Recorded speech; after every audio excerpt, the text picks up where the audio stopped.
Welcome, everybody, to Luna Fires episode 69. Welcome from our headquarter offices, Modesto, California, from wherever you are.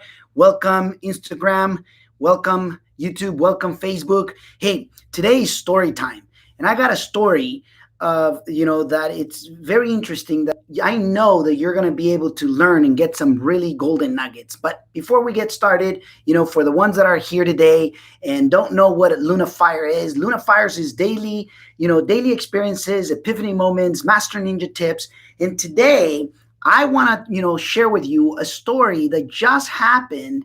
And basically the title of today is Saved by the Competition, saved by the competition. And the reason being, it's because about a year ago, it was last year when, we received a call from a seller trying to sell us a condominium in San Mateo, California. And it was interesting because, we were aiming to get the property for a lower, amount than what they wanted it. And it was interesting because there was a lot of back and forth. I build rapport, connect with a person, with a family. And, it was interesting because they were firm on their price. We couldn't wiggle anything more out of it.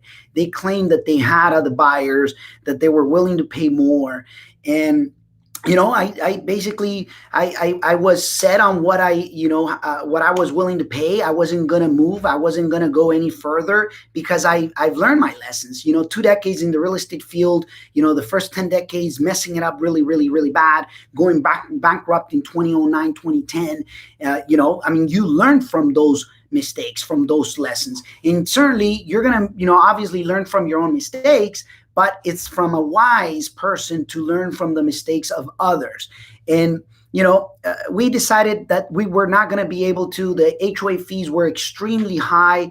There was some really nice views, but, I was able to tell that there was some issues with that, with that condominium building. It was taking longer to sell, and I just noticed a few pointers. So I said, you know what, I'm going to be very conservative here.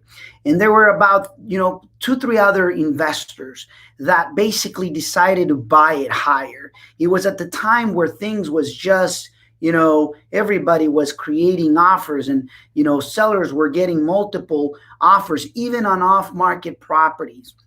And I'm sharing this story, even though I learned later on that the person who bought it, it's a good friend of mine. It's a friend of mine. I'm not going to talk about his name. I'm not going to obviously share any, personal information about him because I want to respect his privacy.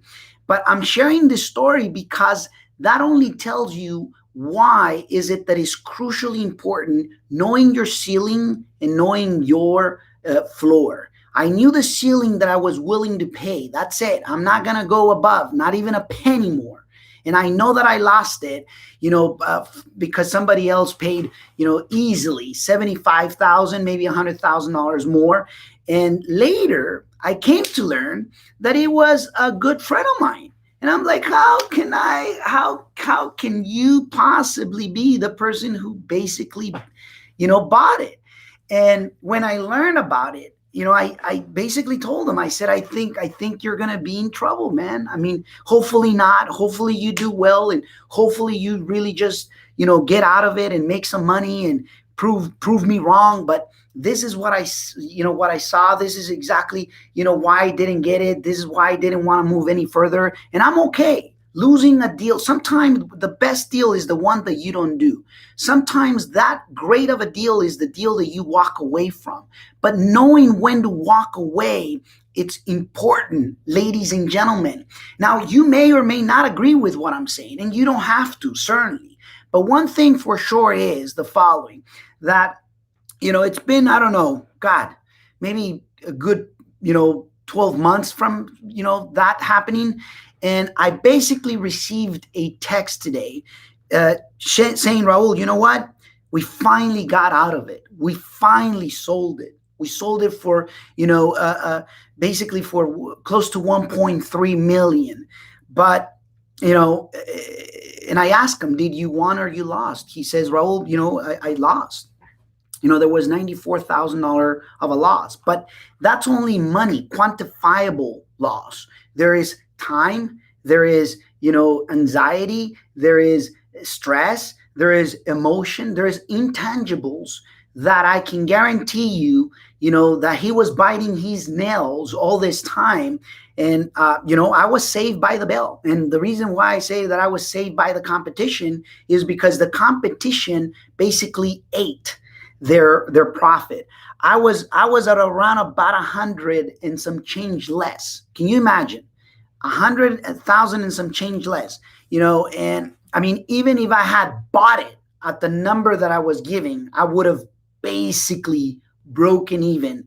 But broken even, people think, oh, I didn't lose anything. No, breaking even is losing, is just in a nicer format. So in one of the rules in negotiation is know your bottom, but also know your ceiling.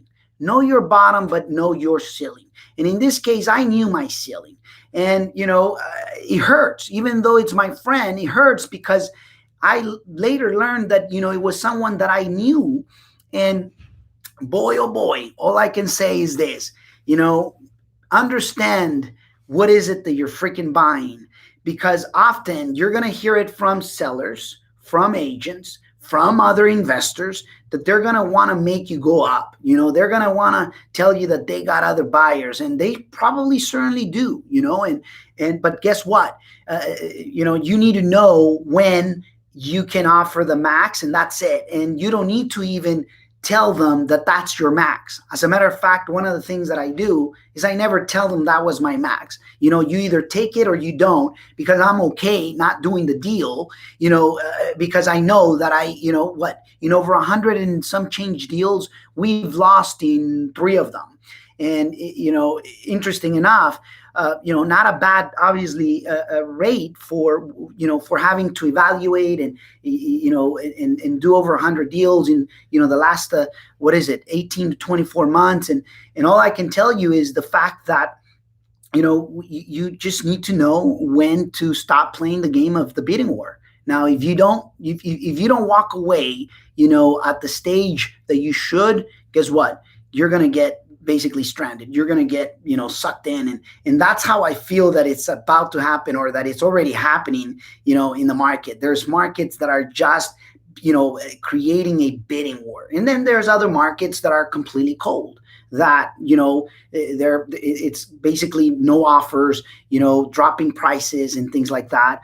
But just be careful. Wanted to share this story from the competition, who happens to be my friend, that I was not aware, and that if he had actually reached out, I would have just mentioned it. Hey, listen, don't move the needle, because it's going to cost you. Now, it would have costed me, even at the difference that I was trying to get the property at. So the only winner here, listen to what I'm about to say. The only winner who laughed all the way to the bank was the seller. It was the only winner. And it was an off-market deal, condominium in San Mateo, California, that literally, the HOAs were extremely high, close to $1,000 a month.